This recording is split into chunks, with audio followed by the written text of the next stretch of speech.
Hello everybody, welcome back to another album review. Today I'm going to be doing a little 2-in-1 of the two brand new Brockhampton albums, The Family and TM. These are the two new and final Brockhampton albums, one of the most interesting hip-hop groups that we've seen in the past few years. They had the impressive Saturation trilogy that released all in 2017, and then just a bunch of other good albums that I think are still pretty underrated, like Iridescence, Ginger, Roadrunner. And from what we knew, Roadrunner was actually supposed to be the last Brockhampton album, but now we have these two new ones here. So just getting right into it, we have the first album, The Family, which was supposed to be the final album, and it's just a Kevin Abstract solo album. Another member, Bareface, also does make a couple appearances, but for the most part, it is just Kevin. And while this is a pretty strange choice for a final album for the group, it doesn't really go off that bad. Basically, on this album, Kevin is kind of just talking about the drama within the group, the reasons why the group broke up, the reasons for these albums releasing. Getting into the individual tracks themselves, I like the opening, Take It Back, a lot. I love the soul beat, very Kanye-esque. And the next two songs, RZA and Gold Teeth. And yeah, Kevin's rapping is pretty good on these tracks. Like I said, he's telling us about the reasons why the group broke up and everything. And on Gold Teeth, we do find out that these albums were just made to satisfy a contract with their label that they made. And how they kind of regret signing this deal because they have to now fulfill it and make these albums, which it kind of seems evident that they did not really have this planned, because a lot of the tracks on this thing do sound like unfinished demos. I guess they had to fulfill like a time limit, so I'm assuming they had to just add these tracks on here to make it like that, which does make it a detriment to the album itself. I do think that it kind of lowers the album experience a bit, because the more demo-y tracks really aren't the best at all, especially the track Southside, which is just very, very annoying. I do not like Kevin's vocals on this. It's just not a very good song. But going back to tracks that I do like, the song Big Pussy has this crazy jazz intro that goes into this nice beat. Kevin's rapping is great, and then the beat switch on the second half is also amazing. I love this song, easily my favorite on the album. And the song All That, which is about how they kind of regret becoming famous and the downsides of that, and how Kevin feels like he is falling off. And the title track, The Family, is also a pretty good one. I like the upbeat beat. Kevin on this one is rapping very angrily. He's kind of just like talking shit on other group members, kind of giving more perspective of like why he's angry and stuff like that. There is one demo-y cut, though, on this thing that I did end up enjoying a lot. That is My American Life. It is this acoustic cut, and it just sounds really raw. It sounds like Kevin is just genuinely sad about the group's breakup. He sounds very distraught. And then we have the closer, the song Brockhampton, where Kevin is kind of just once again reiterating what he said throughout this entire album.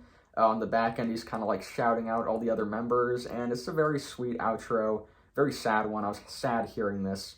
So yeah, by no means is this like one of their better albums. It's still pretty solid. I mean, I enjoyed a majority of the tracks, I feel, even if I didn't like them as much as other Brockhampton tracks. But I do think that this would have been a pretty good closer for the band. It's a good album. It kind of sums up everything that's happened with the group, feeling like a 7 out of 10. And then we get to the real final album, TM, which is, I guess, the 6th album that they needed to fulfill their contract, so we have it now, and it's not very good. Yeah, just getting right into it, the opener, FMG, is kind of a banger. I like this one a bit, but compared to other Brockhampton tracks, it really is not, like, all that. It's still good, though. I enjoy it a bit. But then we get to some of the worst Brockhampton songs that they have released on their albums. First of all, the beginning of the song Animal just sounds like a horrible Travis Scott song. It does not sound good at all. And then it just goes into, like, the most lifeless auto-tune singing throughout the track. Like, I can barely even fucking tell that there are multiple people on this thing half the time. Like, one person could have made the song. There's no need for the group to have all hopped on this. And that's how I feel about a lot of the singing on this thing. A lot of the singing is just very drowned out in auto-tune, and it just sounds lifeless, soulless. It's not good. Once again, the song Listerine is very soulless. I mean, I like Dom's verse on this thing, but my god, that hook is just fucking awful. I cannot stand it. On the past few songs, too, the mixing has been really, like, weird. The vocals are kind of buried in the mix and it does not sound good. Luckily, that is not the case on New Shoes, which I actually kind of like. The verses are good. The singing is not amazing once again, but I like the beat. Like I said, the verses are good. I like that one. Keep It Southern has a cool Merlin verse, but that's about it. Don't really like anything else about the track. Man on the Moon has a very fun beat, but my god, man, like I said, they just sound completely lifeless and soulless on this thing. Like, give this beat to somebody else. They could have done something better, or like, I don't know, maybe like the old Brockhampton could have done something better. I don't know what happened here.